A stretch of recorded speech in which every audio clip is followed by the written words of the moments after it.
안녕하세요. 우리 정세무사입니다. 예, 반갑습니다. 예, 이번 시간에는요, 요즘 이제 말 많은 내용이죠. 1세대 1주택자, 2023년도부터는 그 한 주택이 된 날로부터 장기 보유 특별 공제를 한다는 내용인데요. 이게 이제 뭐 말은 비과세인데, 그 장기 보유 공제를 못 받으면요, 거의 중과세나 마찬가지죠. 장기 보유 공제 안 되고 금액이 커짐으로 인해서 세율이 높은 세율이 적용이 되기 때문에 뭐 이건 이제 뭐 비과세가 아니라 중과세나 마찬가지인 내용입니다.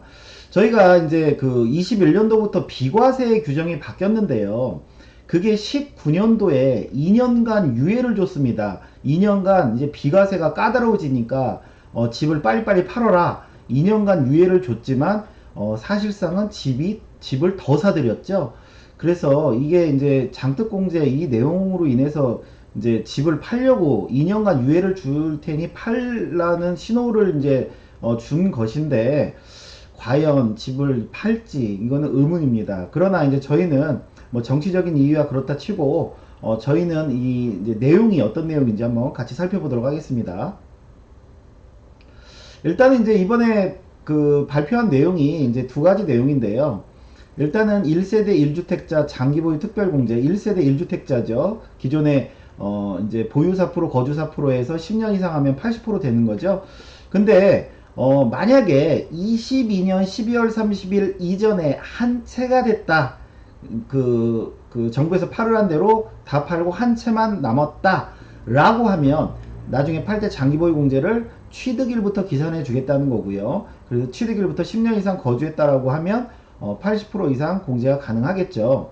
근데 만약에 그 유예 기간 동안 그 안 팔고 23년 1월 1일 이후에 팔고 팔아서 이제 한 채가 됐다라고 하면 장기보유 특별공제를 한 채가 된 날부터 기산하겠다. 저희가 이제 장기보유 공제는 3년 이상부터 해주는 거죠. 그러다 보니까 3년까지는 아예 장기보유 공제를 못 받는 그런 일이 벌어지는 것이고요. 한 채가 된 날부터 내가 아무리 과거에 뭐 10년, 20년 갖고 있어도 한 채가 된 날로부터 10년 이상을 거주해야지만 80% 공제가 가능하다는 내용이고요. 그 다음에 이제 개정안 이제 두 번째 내용은 이겁니다. 요거는 그러니까 결과적으로 소급 적용을 하는 거나 마찬가지죠. 기존의 다주택자들에게 적용을 하겠다는 것이고요. 그 다음에 이제 개정안 2는 요거는 이제 23년 1월 1일 이후 신규 취득자에게 적용하겠다는 내용입니다. 즉 보유랑 거주를 10년 이상 한 1주택자에 대해서는 이제 장기보유 공제를 거주요건 공제율을 40%, 그 다음에 이제 보유기간 공제율을 그 금액에 따라서 이렇게 적용하겠다는 건데 뭐 이제 자세한 내용은 나중에 또 구체적으로 이제 내용을 그 발표되면 그에 따라서 또 자세히 설명드리겠습니다. 일단은 요 개정안 1번 내용 요걸 가지고 한번 사례를 한번 같이 살펴보도록 하겠습니다. 예를 들어서 이제 1세대 1주택자인데 취득가액이 5억이고 양도가액이 이제 19억이라고 가정하겠습니다. 일단 취득일부터는 10년 이상 보유 및 거주를 했고요. 그 다음에 일단 22년 12월 30일 이전에 이제 한 채가 된 사람이라고 하겠습니다. 그래서 1주택이 된 날로부터 추가 2년을 보유 및 거주를 해서 비과세 요건이 이제 충족이 되는 사람이에요. 이게 그 한 주택이 된 날로부터 추가 2년 보유 및 거주가 돼야지 비과세가 되는 거죠. 그래서 비과세 요건이 충족한다라고 하면 저희가 이 차액 이제 14억에 대해서 간혹 이제 뭐 9억 초과에 대해서 그 19억에 파니까 9억 초과인 10억에 대해서 양도가액으로 해서 뭐 계산하는 그런 게 아니죠. 일단 정상적으로 양도 차익을 계산하고 고가 주택 양도 차익을 따로 구하는 거죠. 그건 어떻게 구해요? 총 매매가액 중에 19억 분의 9억 초과분, 즉 10억의 그 비율, 그 고가주택 그 과세 비율을 정해서 요 양도 차익에 곱하는 거죠. 그러니까 53% 치니까 14억에 53% 하면 7.42억 정도 나오고요. 그 다음에 장기보유 공제는 22년 12월 30일 이전에 1주택자가 됐기 때문에 취득일부터 계산하는 거죠. 그렇기 때문에 취득일부터 하니까 10년 이상 갖고 있었고 추가 2년도 갖고 있었으니까 12년 이상 갖고 있었기 때문에 보유 4% 거주 4%에서 80% 공제가 되고요. 그 다음에 기본공제 빼면 양도세 그 과표가 1억 4,550인데 저희가 8,800에서 1억 5천 사이는 35% 세율 구간입니다. 그래서 35% 곱하고 누진공제 1490 빼면 양도세 및 주민세가 한 3,900, 한 4천만 원 또 나옵니다. 14억 차익에 대해서요. 비과세가 된다라고 하면. 근데 만약에 역시나 이제 그 22년 12월 30일 이전에 1주택자인데 1주택이 된 날로부터 추가 2년 보유 및 거주를 충족을 못했어요. 못해가지고 비과세가 아니라 이제 과세가 됩니다. 그러면 1주택이 된 날로부터 추가 2년 보유 및 거주를 충족을 못했기 때문에 이런 경우는 과세가 됩니다. 그러니까 고가주택 비과세가 아니라 그냥 과세 대상이 되는 거예요. 그럼 14억에 대해서 고가주택 양도 차익은 없지요. 왜? 과세 대상이기 때문에, 비과세가 아니기 때문에. 그렇지만 1주택자이기 때문에 역시나 보유 4% 거주 4%에서 80% 공제는 가능합니다. 그러면 14억에 대해서 80% 공제하면 그 11억 2천이고요. 250 공제 빼면 2억 7,700에 대해서 1억 5천에서 3억 사이는 38%.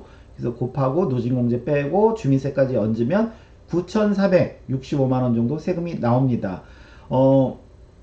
그 비과세가 되든 과세가 되든 22년 12월 30일 이전의 1주택자인 경우는 취득일부터 장기보유 공제를 해주기 때문에 이 80% 공제 때문에 실상은 세금이 그렇게 많이 나오진 않아요. 이거 뭐 4천만 원, 뭐 이것도 1억 좀 안 되죠. 차익이 14억인데. 그래서 괜찮다 이거죠. 근데 이제 문제는 이거죠. 내용은 다 동일하고요. 이제 23년 1월 1일 이후에 1주택자가 됐습니다. 1주택자가 됐어요. 그러니까 23년 1월 1일 이후에 이제 두 채로 넘어왔다가 이제 한 채 팔고 1주택자가 됐어요. 이런 경우는 어떻게 되냐?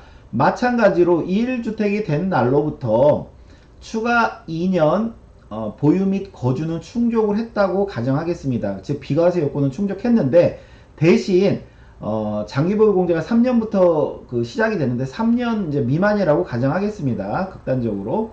그러면 똑같이 양도차익 14억에 대해서 고가주택 비율이 아까는 9억이었는데 이게 이제 12억으로 바뀐다는 거죠.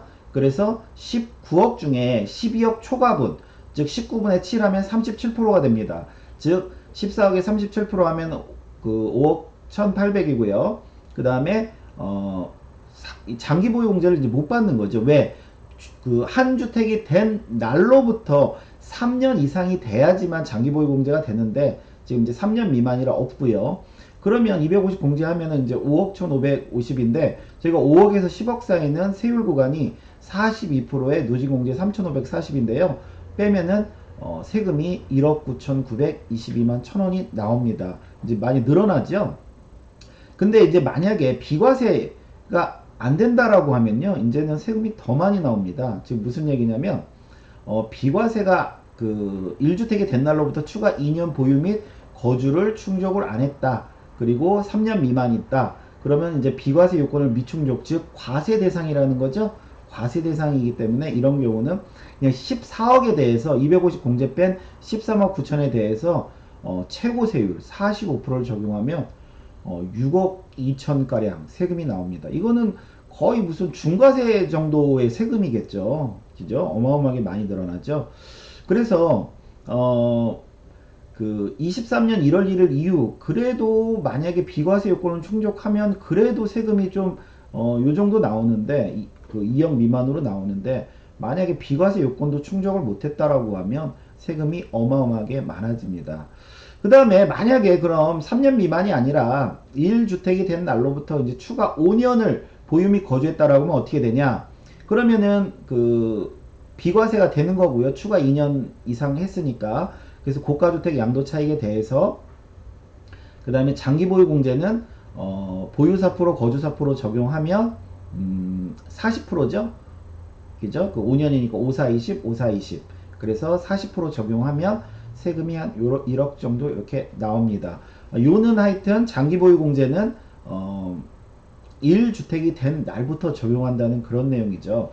그래서 이게 이제 그 23년 1월 1일 이전에 빨리 다주택자들 팔으라고 지금 이제 이렇게 또 강화는 했는데요. 과연 이제 그거에 맞춰서 다 팔지는 사실은 의문입니다. 근데 만약에 하여튼 23년 1월 1일 이후에 한 채가 되면 세금 부담이 늘어나는 건 확실하니까 우리 이제 구독자님들 잘 판단해서 미리 팔지 아니면은 그냥 이후에 더 갖고 있어야 할지 그런 건 좀 결정해야 될 것 같습니다. 네, 오늘 수업 여기까지 하겠습니다. 감사합니다.